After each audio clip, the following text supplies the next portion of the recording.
வருகிறது. தமிழகத்தில் இருக்கக்கூடிய அனைத்து மாவட்ட தலைநகரங்களிலும் திமுக அரசினை கண்டித்து அதிமுக தலைமையிலான தேசிய ஜனநாயக கூட்டணி கட்சிகள் சார்பில் கண்டன ஆர்ப்பாட்டம் நடைபெற்று வருகிறது.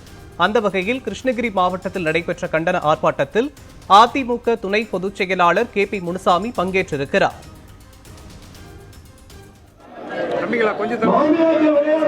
முன்னாடியே வந்துட்டேன். நீங்க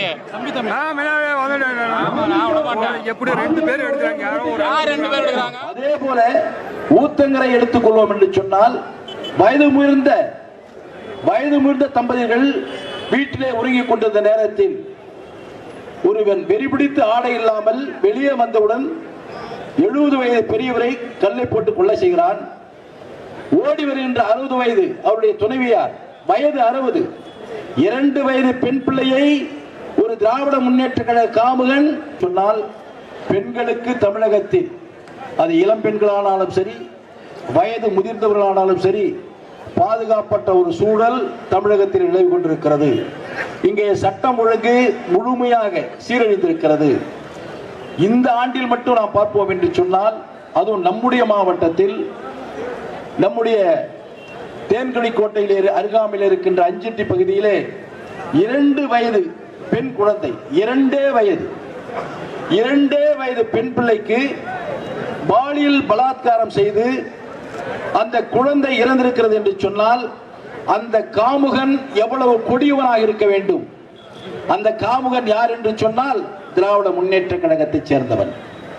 இப்படிப்பட்ட காமுகர்கள் தான் இந்த 5 ஆண்டு காலம் தமிழகத்தை ஆட்சி செய்திருக்கிறார்கள்.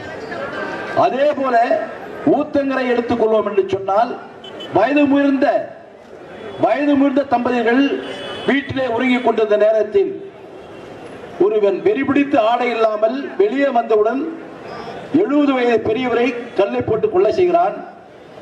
ஓடி வருகின்ற 60 வயது அவருடைய துணைவியார் வயது 60 2 வயது பெண் பிள்ளையை ஒரு திராவிட முன்னேற்ற கழக காமுகன் சொன்னால் பெண்களுக்கு தமிழகத்தில் வேலைக்கு வருகின்ற அந்த இளம் தம்பதியை சென்னை அடையாறிலே காமுகர்கள் அவனை கொலை செய்துவிட்டு அந்த பெண்ணை பலாத்காரம் செய்து உடனிருந்த குழந்தையும் கொலை செய்கிறார்கள்.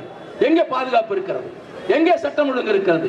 இப்படி சட்டம் சந்தி சிரிக்கக்கூடிய ஆட்சியாக இந்த திராவிட முன்னேற்ற கழக ஆட்சி இருக்கிறது.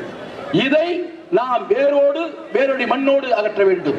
அன்பிற்குரிய சகோதரர் பாலகன் சொன்னது போல திராவிட முன்னேற்ற கழகத்தையே முழுமையாக அழிக்க வேண்டும். இவர்கள் இந்த நாட்டு மக்களை அழித்துக் கொண்டிருக்கிறார்கள். இந்த நாட்டு மக்களுக்கு பாதுகாக்கப்பட்ட சூழல் இருந்து கொண்டிருக்கிறது. எனவே இவர்களை அழித்தாக வேண்டும். அதே போல இவ்வளவுக்கும் காரணம் சமூக விரோத சக்திகள் எந்த விதமான பயமும் இல்லாமல் நாட்டில் உலாவிக் கொண்டிருக்கிறார்கள்.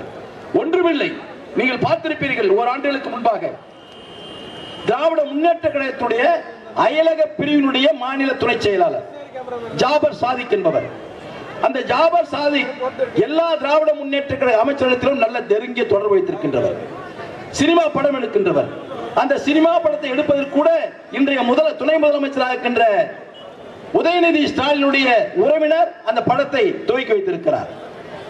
அப்படிப்பட்ட ஒரு நபர் என்ன செய்திருக்கிறார் என்று சொன்னால், அங்கே இந்திய அரசுக்கு எங்கிருந்து வருகிறது என்று சொன்னால் ஆஸ்திரேலியாவிலிருந்து வருகிறது, நியூசிலாந்திலிருந்து வருகிறது. என்ன என்று சொன்னால் இந்தியாவிலிருந்து இங்கே வேதிப்பொருள்கள் பெட்டமின் போன்ற போதைப் பொருள் வந்து கொண்டிருக்கிறது.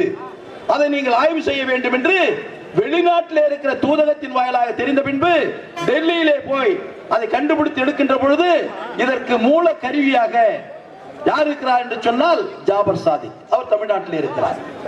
அந்த வேதிப்பொருள் 50 கிலோ பிடிக்கப்படுகிறது. அந்த 50 கிலோ வேதிப்பொருள் விலை என்ன என்று சொன்னால் 2000 கோடி ரூபாய்.